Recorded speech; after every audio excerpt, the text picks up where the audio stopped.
네, 제가 대학교를 다닐 때 본의 아니게 이단 판독기라는 소리를 종종 들었습니다. 지금도 그렇다는 것은 아닌데 그때 당시에도 매사 그랬던 건 아니지만 종종 그 이단을 만날 뻔한 한 친구들을 제가 좀 운이 좋게 구해오고 했었던 일들이 있었는데요. 그날도 친구 한 명이 어느 날 길을 가다가 크리스천 한 명이 말을 걸었다는 겁니다. 그리고 음료도 먹고 왔다는 것입니다. 저는 그때부터 뭔가 이상했습니다. 그런데 친구는 약간 들떠 보였습니다. 이야기가 너무 잘 통했다는 것입니다. 본인하고 관심사도 비슷했고 척 말하면 척 알아들었다는 것입니다. 들을수록 이상했습니다. 그래서 친구에게 말했습니다. 신천지 같아. 당시 대학교 앞에는 신천지의 한 지파 건물이 있었어요. 그래가지고 충분히 신천지를 만났을 가능성이 있었습니다. 그런데 친구가 우선은 내가 무슨 말을 하는지는 알겠는데 다음에 이미 만나기로 약속을 하고 왔기 때문에 거기 가서 이상하면 그 뒤로 안 만나겠다고 하는 것입니다. 저는 이단에 빠지는 일은 그렇게 말처럼 내가 안 간다고 해서 쉽사리 나올 수 있는 거라는 생각이 안 들었습니다. 그래서 이 친구가 당장 그 약속을 가지 않게 빼내야 된다고 생각했고 계속 말했습니다. 신천지 같아. 이상해. 가지마. 그랬더니 되려 친구가 이제 저를 기분 나빠했습니다. 그래서 내린 결론은 그 만나는 날 제가 친구를 따라가 옆 테이블에 제가 앉고 있다는 것이었습니다. 그리고 약속 당일 친구와 같이 카페에 갔습니다. 그리고 저는 너무 옆 테이블에 있으면 티가 날까봐 옆 테이블에 앉았습니다. 그리고 그들의 이야기에 귀 기울였습니다. 그들은 정말 제가 말했던 것처럼 신천지였을까요? 네, 카페 음악 소리가 너무 커서 옆 테이블의 이야기를 들을 수가 없었습니다. 그러나 그 만남 이후 친구는 이상한 게 맞는 것 같다며 다시는 안 만난다고 하고 돌아오는 일이 있었는데요. 제가 생각하기에는 그 만남은 가면 안 되는 잘못된 길을 선택하는 일이었습니다. 오늘 말씀에서도 잘못된 길을 가고 있는 갈라디아인들을 향하여 바른 신앙의 길로 다시 돌아오게 하려는 인물이 있습니다. 네, 계속 같이 보고 있는 바울인데요. 바울은 오늘 너희의 복이 지금 어디 있느냐라는 말로 말씀을 시작합니다. 이게 무슨 말인고 하니 앞절에 갈라디아인들이 복음을 처음 받아들였을 때 그리고 예수님을 처음 믿었을 때 사랑이 넘치던 모습을 바울이 회상하는 겁니다. 13절 14절 말씀입니다. 내가 처음에 육체의 약함으로 말미암아 너희에게 복음을 전한 것을 너희가 아는 바라. 너희를 시험하는 것이 내 육체에 있으되 이것을 너희가 업신여기지도 아니하며 버리지도 아니하고 오직 나를 하나님의 천사와 같이 또는 그리스도 예수와 같이 영접하였도다. 네, 이 말씀으로 보아 바울에게는 눈에 띄는 병이 있었다라고 생각할 수 있는데요. 이 병은 간질이라고 말하는 학자도 있습니다. 그래서 14절에 너희를 시험하는 것이 내 육체에 있으되 라는 말이 육체적으로 드러나는 질병이었을 것이라고 생각을 하고 또 시험에 빠뜨릴 만한 병이다 라는 말로 간질에 발작을 일으켰을 것이다 라고 보는데요. 당시 간질이 발작을 일으키게 되면 누구나 알 수 있었고 갑자기 발작을 일으키는 경우에는 그 겉으로 보기에 귀신 들린 사람하고 현상이 비슷해 보였기 때문에 당시의 사람들은 이 귀신과 관련된 질병으로 간질을 생각하기도 했습니다. 바울은 자신의 질병을 약함으로 인지했고 갈라디아인들은 그런 바울을 향하여 귀신 들린 사람으로서 업신여기거나 경멸하지 않고 정말 그런 바울을 환대하고 거부감 없이 돌보고 귀를 기울였습니다. 갈라디아 사람들은 바울의 육체 연약함을 전혀 개의치 않아 했습니다. 그들은 바울을 진정으로 사랑했고 존경했습니다. 바울이 왜 예전 갈라디아 사람들의 호의를 언급하고 회고할까요? 이 상황에 가장 가까운 게 무엇인가 생각해보니 헤어짐을 앞두고 있는 연인 중 붙잡으려고 하는 역할이 바울에 가깝다라는 생각을 했습니다. 성도님들도 틀어진 관계를 다시 바로잡으려고 애써 보신 적이 있으신가요? 갈라디아서는 전체적으로는 단호한 무표정 혹은 화난 표정의 바울이 떠오르지만 이 회고 장면에서만큼은 틀어진 관계를 잘 풀어보고자 이 방법 저 방법 써보는 바울을 보게 됩니다. 왜 그래? 우리 좋았잖아. 우리 이대로 헤어진다는 게 말이 안 되잖아. 우리 옛날에 기억 안 나? 하며 과거로 갈라디아인들의 첫 마음을 상기시키는 것입니다. 왜냐하면 바울을 바라보는 이들이 더 이상 전과 같은 사랑의 관계가 아니었기 때문입니다. 16절에는요. 내가 너희에게 참된 말을 함으로 원수가 되었느냐라고 말하고 있습니다. 갈라디아인들은 바울에게 전해 들었던 참 복음을 뒤로 한 채 유대주의자들이 말하고 있는 새로운 외침, 율법을 지켜야 한다는 복음 외의 새로운 이야기를 받아들이고 있다는 것을 이 구절에서 명확히 알 수 있습니다. 그들은 새로운 가르침에 물들어가고 있었습니다. 그것은 그들이 너희를 교란하게 하는 거고 다른 열심을 내게 하는 거야 라는 참된 이야기를 바울에게 전해 들었을 때 갈라디아인들의 반응은 바울을 원수로 바라보는 것이었습니다. 사람들은 진리라고 하여 다 말을 듣지 않습니다. 우리 안에는 내가 맞아 라고 하는 생각이 있고 내가 믿고자 하는 대로 믿으려고 하는 의지가 얼마나 강한지 모릅니다. 이 갈라디아인들을 보면 알 수 있습니다. 갈라디아인들만 그럴까요? 제 안에도 내가 옳아, 내 말이 맞아, 내가 믿는 하나님이 제일 옳아 하는 마음이 강하게 나타날 때가 있습니다. 제가 말씀을 처음 접했을 때는 지금도 물론 알아가야 할 게 많지만 신앙의 성숙도가 낮았을 때 이런 갈라디아인들의 모습을 보면 나는 이 사람들과는 거리가 멀어 라는 생각을 했습니다. 그리고 이뿐 아니라 좋은 말씀을 보면 그건 다 내 이야기야. 그리고 좀 안 좋은 말씀을 보면 이건 나와 관련 없는 이야기야. 내 안에는 이런 모습이 없어 라는 생각을 했습니다. 그런데 신앙의 성숙이 무엇일까라는 생각을 해보면 예수 그리스도의 그 십자가 사건이 내 안에 선명해지고 짙어져서 내가 정말 죄인임을 깊이 알아가고 인식해갈 때 말씀에서 나오는 이 제약된 사례가 내 사례가 된다는 것입니다. 갈라디아인들의 마음이 내 안에도 있지. 우리는 내가 옳고 내가 맞다라고 하는 마음을 내려놓고 성경이 말하고 있는 것이 무엇인지 귀 기울여야 합니다. 진리가 말하고 있는 것이 무엇인지 생각해야 합니다. 내 느낌, 지식, 생각을 내려놓고 성경이 말하는 복음을 받아들여야 하며 믿어야 합니다. 그러나 현 상황은 어떤가요? 갈라디아인들은 유대주의자들의 말을 신뢰하고 있습니다. 바울이 처음 전해준 복음에 대한 기쁨과 열정이 상실되고 바울을 향한 사랑도 저버린 채 유대주의자들의 말대로 율법을 지키는 것에 열심을 내려고 하고 있습니다. 그런 갈라디아인들을 향하여 바울은 바른 신앙, 신앙의 성숙을 위하여 간절히 호소합니다. 같이 19절, 20절을 함께 읽어보도록 하겠습니다. 시작! 너희 속에 그리스도의 형상을 이루기까지 다시 너희를 위하여 회사하는 수고를 하노니 내가 이제라도 너희와 함께 있어 내 언성을 높이려 하는 너희에 대하여 의혹이 있습니다. 네, 항상 이런 상황을 텍스트로만 전해 들어야 한다는 게 아쉬운데요. 바울은 정말 강력하게 갈라디아인들을 너무나도 사랑하는 마음으로, 아끼는 마음으로 절박하고 간절하게 말하고 있습니다. 그리스도의 형상을 이루기까지 다시 너희를 위하여 해산하는 수고를 하려 한다. 저는 출산을 해보지 않아 그 고통을 잘 알지 못합니다. 그 고통은 엄마들만 알고 있겠죠. 남편이 옆에서 아무리 간호를 잘해준다 해도 출산의 고통을 직접 겪어볼 수는 없습니다. 내 안에 새로운 생명이 태어나기까지 얼마나 많은 고통이 뒤따릅니까?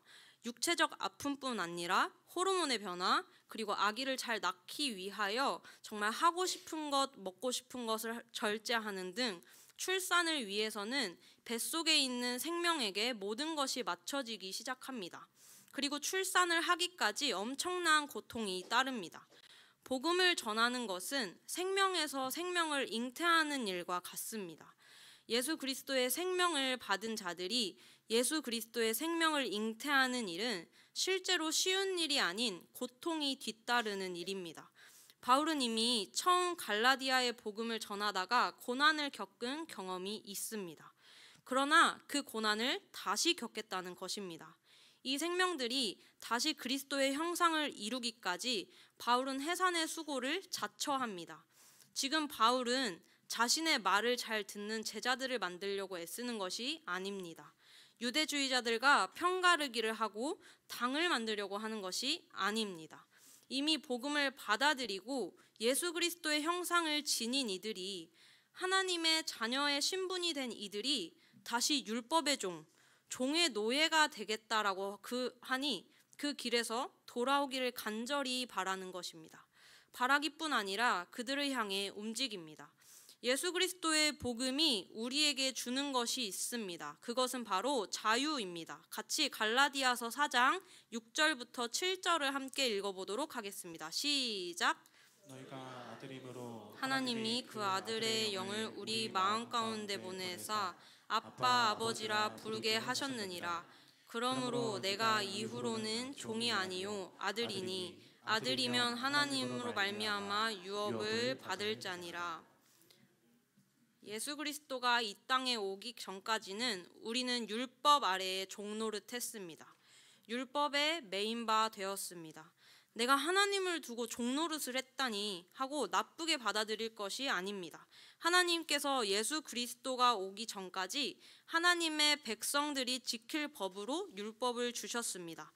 그러나 이 율법은 우리에게 생명을 줄 수 없고 그뿐 아니라 행하지 못했을 때 저주를 받을 수밖에 없게 됩니다.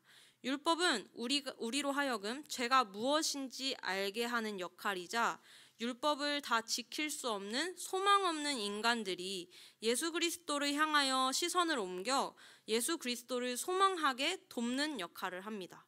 율법은 그뿐입니다. 이후 말씀대로 예수 그리스도가 이 땅에 오셨습니다. 율법 아래로 오신 것입니다. 이는 5절에 나온 대로 율법 아래에 있는 우리를 속량하시고 아들의 명분을 얻게 하려 하심입니다. 아들에게 주어지는 것은 자유입니다. 아버지의 것을 다 누릴 수 있는 자유 말입니다. 더 이상 종이 아니라 율법에 매여 이거 해야 돼 저거 해야 돼가 아니라 아들이 되어 율법으로부터 자유를 얻게 되는 것입니다. 이방인들에게는 이게 어떤 소식일까요? 그리스도 예수 안에서 할례를 받지 않아도 그리스도인이 될 수 있다는 자유의 소식이며, 이방인이 유대인처럼 살지 않아도 될 자유이며, 율법의 저주로부터 자유이며, 세상 초등 학문 율법으로부터의 자유입니다. 그러니 복음을 받아들인 갈라디아인들이 누려야 할 것은 사실 하나님의 아들로서의 자유인데, 다시 율법의 종이 되려고 한다니, 예수 그리스도의 속량을 무의미하게 만들려고 한다니 바울이 얼마나 애가 탔을까요?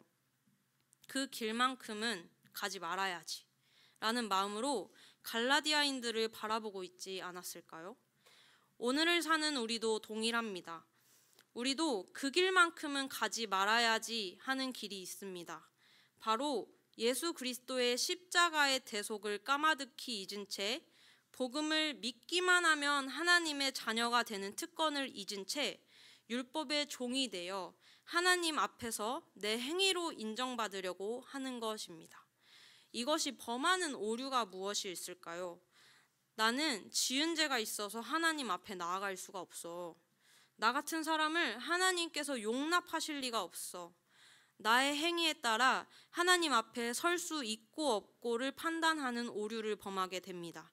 이는 예수 그리스도의 속량을 아무 일도 없던 무가치하고 무의미하게 만드는 것입니다. 예수 그리스도께서 십자가에서 우리의 모든 죄를 율법 아래에 놓여 종노릇할 것들을 다 해결하시고 마치셨습니다. 사랑하는 성도 여러분, 하나님의 자녀가 되는 자유를 누리시길 바랍니다. 더 이상 신앙생활조차도 세상의 상벌 개념과 같이 무엇을 하면 칭찬받고 하지 않으면 벌을 받는 묶임에서 해방되시기를 바랍니다. 예수 그리스도의 십자가가 우리를 자유하게 하였습니다.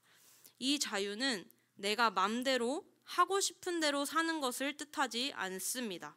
함께 갈라디아서 5장 13절을 읽어보도록 하겠습니다. 시작. 형제들아 너희가 자유를 위하여 부르심을 입었으나 그러나 그 자유로 육체의 기회를 삼지 말고 오직 사랑으로 서로 종노릇하라.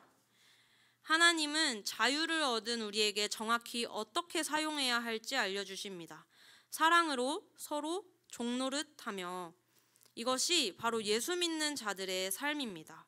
종에서 아들이 된 자들, 육체를 떠나 성령을 따라 난 자로 존재가 변화된 그리스도인들은 이제 내가 원하는 대로 하고 싶은 대로의 삶을 살지 않습니다.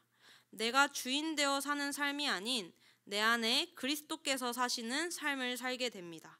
이것이 바로 그리스도인의 삶입니다. 바울이 갈라디아인들에게 원했던 삶이 바로 이것입니다. 바울은 정확한 목표가 있었습니다. 그들 속에 그리스도의 형상을 이루는 것이었습니다. 그들이 믿음 안에서 영적인 성숙을 이루기를 바랬습니다. 그리스도의 형상을 지닌다는 것은 예수님을 지식적으로 아는 것을 넘어 인격적으로, 영적으로 예수 그리스도와 연합하고 내 삶을 주인을 예수 그리스도로 삼아 그를 닮아간다는 것입니다. 내 안에 그리스도께서 사시는 삶입니다. 예수님은 우리가 그분을 믿기만 하면 우리 안에 자신의 모습을 이루어 가십니다. 그분의 삶을 따라갈 때에 우리는 예수 그리스도의 형상을 이루는 삶을 살게 됩니다. 사랑하는 성도 여러분, 저는 호소하는 일들을 볼 때 그것이 호통이든 점잖은 말이든 눈에 보이는 상황은 왜 저러나 싶을지어도 상황 속에서는 그 안에 사랑을 발견하게 됩니다. 어떤 이들은 본인의 억울함을 풀려고 하나 보다라고 생각할 수도 있습니다. 누군가 바울을 볼 때 자신의 입지가 적어지니 저러나 보다 생각하는 이들이 있었을 것입니다. 그러나 진리를, 고난을 감수하면서까지 참 복음을 전해주려고 하는 사랑을 발견하시길 바랍니다. 간혹 호통치듯이 호소하는 복음의 전달자들이 있다면 그 속에 감추인 영혼을 사랑하는 사랑의 시선을 맞추어 보세요. 그리고 그 시선을 따라가 하나님의 마음을 마주하시길 원합니다. 바울이 갈라디아 교회를 향해 이렇게 간절히 외쳤던 것은 결국 영혼을, 그 생명들을 너무나도 사랑하는 마음 때문이었습니다. 예수님을 너무 사랑했고 갈라디아인들, 하나님이 사랑하시는 그 영혼들을 바울이 동일하게 사랑했습니다. 그들에게 값없이 전해진 예수 그리스도의 십자가가 왜곡 없이 누려지기를 바울이 원했던 것입니다. 복음을 전하기 위해 바른 신앙생활로 돌아오라고 가르쳐주기 위해 간절히 애쓰는 바울의 심정을, 사랑의 마음을 우리 교회가 동일하게 지니기를 소원합니다. 복음을 전해야 하는 이들이 이 자리에 있지 않습니까? 어떨 때는 무미건조해 보이는 이들을 향해 사랑의 말을 전해야 할 때가 있습니다. 그리고 허덕이는 이들을 향해 진리를 전해야 할 때가 있습니다. 우리가 값없이 받아 누린 자유의 복음을 사랑하는 다음 영혼을 위하여 그리스도의 형상을 이루기까지 간절히 기도하며 성령님의 인도하심에 따라 로마에서까지 증언하는 성도님들이 되기를 소원합니다. 복음을 누군가 계속 들려주어서 들어야 하는 이들이 이 자리에 계십니까? 그들의 외침이 형식적이고 나를 괴롭힌다라고 생각하는 것이 아니라 그 안에 담긴 사랑을 발견하시기를 소원합니다. 그들이 받아 누린 자유의 복음을 내게 전달하고자 하는 사랑의 외침에 시선을 집중하고 그 시선을 따라 하나님의 시선을 마주하는 성도님들이 되기를 소원합니다. 우리 같이 찬양하고 기도합시다.